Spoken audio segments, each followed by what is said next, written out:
তাহলে অর্থাৎ মানুষের যে বিভিন্ন রকমের হাজত আছে, বিভিন্ন রকমের যে প্রয়োজন আছে, সেই প্রয়োজন ধর্মীয় প্রয়োজন হইতে পারে, বা সামাজিক প্রয়োজন হইতে পারে, বা অর্থনৈতিক প্রয়োজন। দেখা যায় আমি কিভাবে ব্যবসা করব। জাহিলি যুগে কি ছিল? সুদ হালাল ছিল, ঘুষ কি ছিল? হালাল ছিল। তাহলে এখন ইসলাম আসছে, ইসলাম আসার পর কি সেই আগের সিস্টেমকে কি করে দিয়েছে? পরিবর্তন করে দিয়েছে না? তাহলে এখন এই জামানায় কোন মাধ্যমে ব্যবসা করলে সেটা হালাল হবে, সেই ব্যবসা সংক্রান্ত আয়াত আল্লাহ তাআলা কি করছেন? নাযিল করছেন। আবার ধরো কিভাবে একজন মানুষ মানে তার ঘর সংসার পরিচালনা করবে, কিভাবে বাবা মার সাথে সন্তানের সম্পর্ক হবে, সন্তানের সাথে বাবা মার কি সম্পর্ক হবে, কিভাবে বাবা মার সম্পদ কি করা হবে, বাবা মা মারা গেলে তাদের সম্পদ ভাগ করা হবে, ওয়ারিস, যেটাকে আরবিতে বলে কি ওয়ারিস বা উত্তরাধিকার বন্টন। এই তারপর ধরো কাদের কাদের সাথে বিবাহ করা যাবে, হ্যাঁ, বা স্ত্রী কয়টা বিবাহ করা যাবে, কখন স্ত্রীকে তালাক দেওয়া যাবে। তাহলে এই যে এই বিষয়গুলো কি একদিনে নাজিল হয়েছে? একদিনে কি এই বিষয়গুলো আসছে?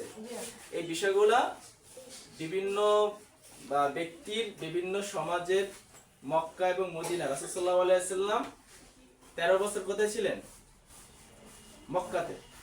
এই 23 বছরের মধ্যে রাসূল সাল্লাল্লাহু আলাইহি ওয়াসাল্লাম 13 বছর ছিলেন মক্কাতে, আর 10 বছর ছিলেন মদিনাতে।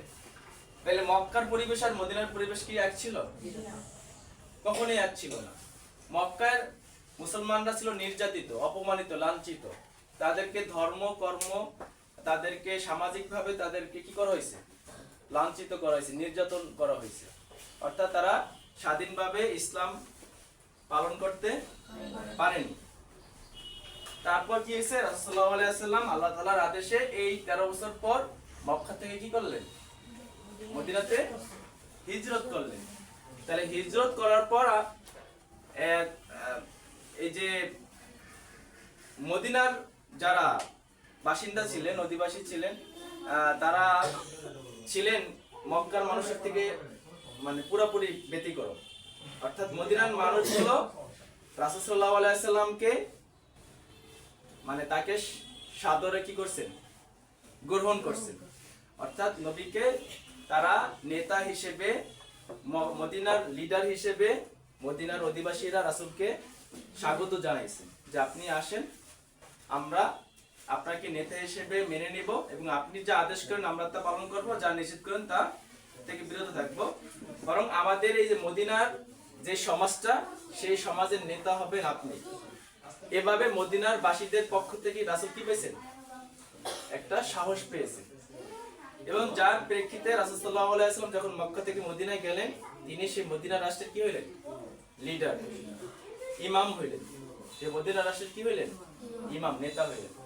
তাহলে সেখানে যখন তিনি লিডার হয়েছেন, আগে ছিল নির্যাতিত, আর এখন হয়েছেন কি লিডার, তাহলে পুরোপুরি ব্যতিক্রম না?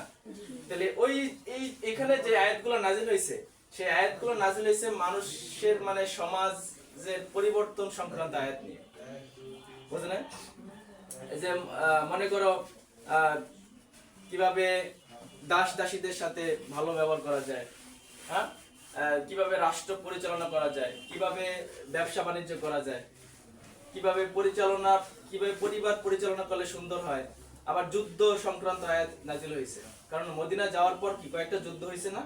আর কিভাবে যুদ্ধ করা লাগবে, যুদ্ধ করার পদ্ধতি কি, হ্যাঁ, এই ধরনের বিভিন্ন সামাজিক আয়াত এবং রাষ্ট্রীয় বিষয় সংক্রান্ত আয়াত তখন নাজিল হয়। আর এখানে নাজিল হয় বিশেষ করে তাওহীদ, আল্লাহ তাআলার পরিচয়, রিসালাত, নবীর পরিচয়, আখিরাত, পরকালের পরিচয়, এই সংক্রান্ত আয়াত এখানে। আচ্ছা, যাই হোক, আমাদের কোরআনের পরিচয়। তাহলে কোরআন বলতে আমরা কি বুঝলাম? কয়টা বিষয় পেলাম এখানে? 5টি বিষয় আমরা পেলাম। তাহলে 1 নম্বর পরিচয় কি? আল কুরআনু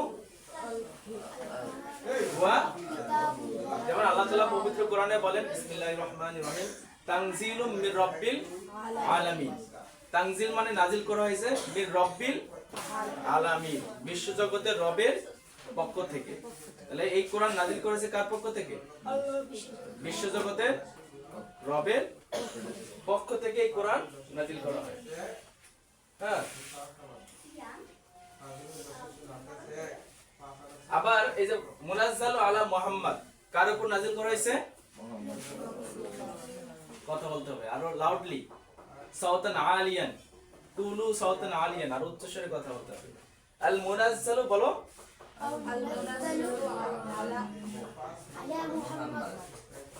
আল মুনাজ্জালু আলা মুহাম্মদ, তাহলে কার উপর নাজিল করা হয়েছে? তুমি তো কথাই বলতেছ না, প্লিজ স্ট্রাইকলি একটু বসো তো। মানে কি বলে, কি বলে, কাম এন্ড কোয়াইট, শান্তভাবে বসো। তাহলে এই যে এই বিষয় আল্লাহ তাআলা পবিত্র কোরআনে বলেন, বিসমিল্লাহির রহমানির রহিম,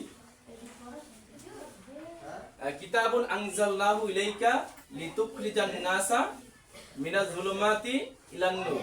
যে এই কিতাব, কিতাব এই যে কিতাব, কিতাবুল্লাহ, কিতাব মানে কিতাবুল্লাহ বাই কোরআনুল কারীম।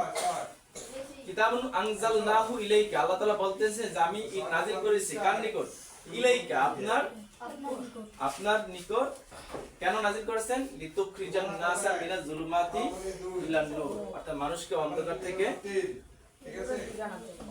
থেকে ফিরিয়ে মানুষকে কি করবেন? আলোর দিকে। কথা বোঝা গেছে? মানুষকে অন্ধকার থেকে আলোর দিকে নিয়ে আসবেন। তাহলে এটা প্রমাণ আমরা পাইছি না যুগে যুগে। অর্থাৎ যারাই কি কোরআন কে বিশ্বাস করছেন, কোরআন অনুযায়ী তারা তাদের জীবন সমাজ পরিচালনা করছেন, রাষ্ট্র পরিচালনা করছেন, তখন সেই সমাজ থেকে কি অনেক অন্ধকার, কুফরি, হ্যাঁ, হিংসা,